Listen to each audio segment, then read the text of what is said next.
Hi, good morning everyone. Let's get started with the next topic for this training session, which is on custom auth object creation.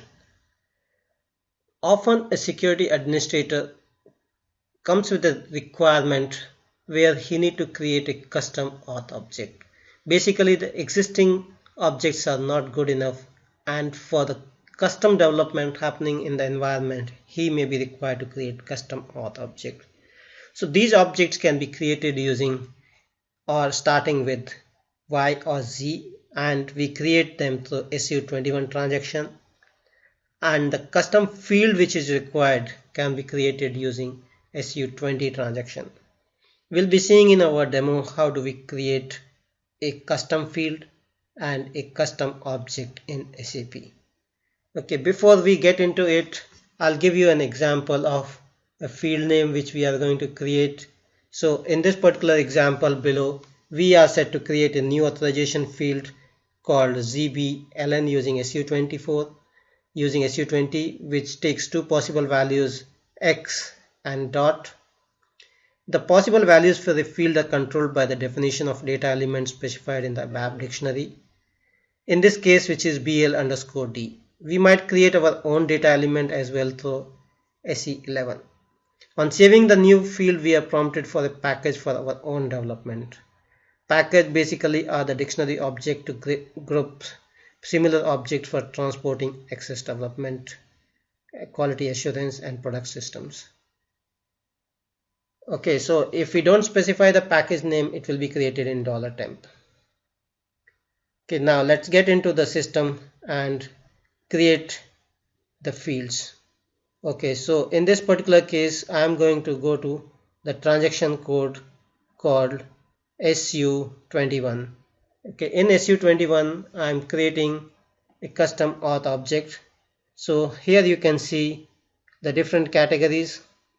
Okay, different auth objects which is created.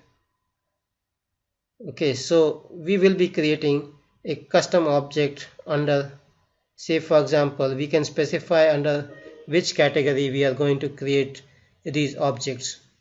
Okay, so different categories are there, different auth objects have been created, but in our case we will be creating a custom auth object. So let's go to a transaction called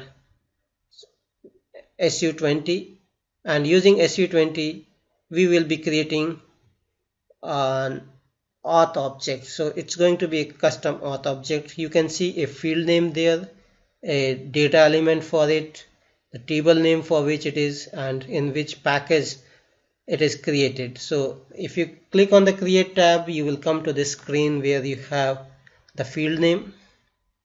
We'll specify the field name. Then we have the data element. Okay, so we are going to specify the data element for it. Okay, so once the field is created, it's time to create a custom auth object.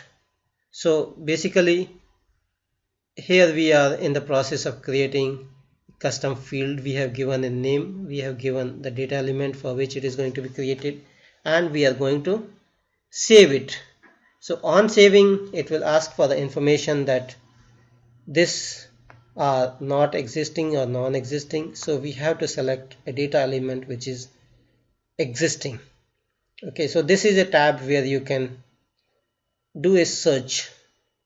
You can specify the pattern and search from it. You can specify the entire name and can still search on it just to validate the name is correct. Okay, so that is about the creation of custom field, and you need to save it. So on saving, it will ask for in which package you want to create it. If you don't put anything and just save it without that, it will be created as a local object, and local objects are in $temp.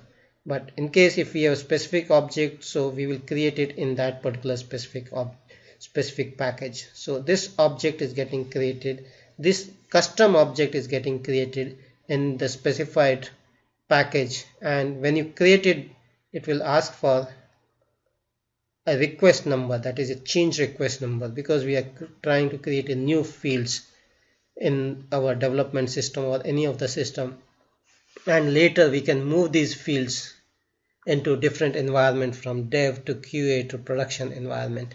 So that is basically, you create a custom field, you put it in a particular package, and once the changes are created, they can be tracked using the STMS, the transport management system, and you can select whether to put it in a local package, or you can put it whether it is to include it in a existing transport request, or you can create a new transport request and include it in that particular new transport request. So that is about the creation of custom field and custom auth object. So in this particular case I'm not creating it, so I'll just go back, and this is basically a screen where you can create your custom fields. Okay, now here you can see custom fields, and the other screen you can create a custom auth object. So you can see whether you want to create a authorization object here, or you can create an object class over here.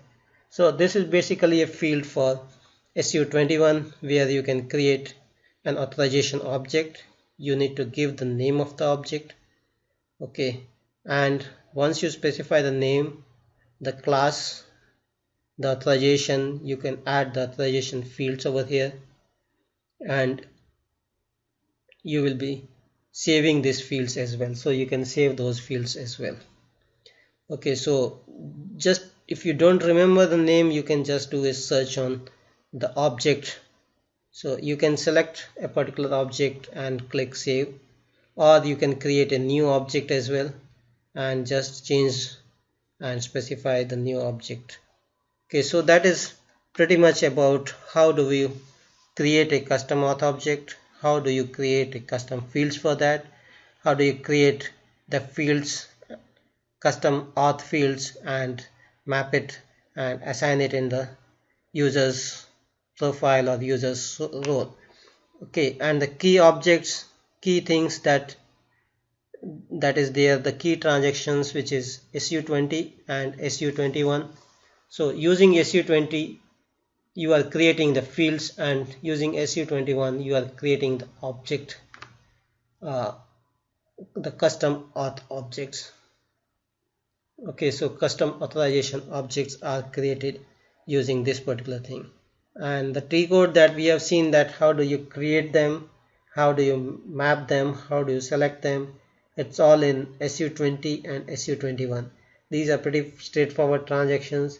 Basically you can specify the things that you wanted there, and if these names, the custom auth names, they are not starting with Z, it will ask for a developer key, because for these are development related changes, and for this it need to be a registered developer. If you are not a registered developer, it will not allow you to make those changes, because these are development related changes. These changes are related to the ABAP coding, ABAP related use, ABAP related utilization or usage in the programs, in the transporting of data. Okay, that's all I wanted to cover in this particular training session. Thank you for joining and have a nice day. Bye bye.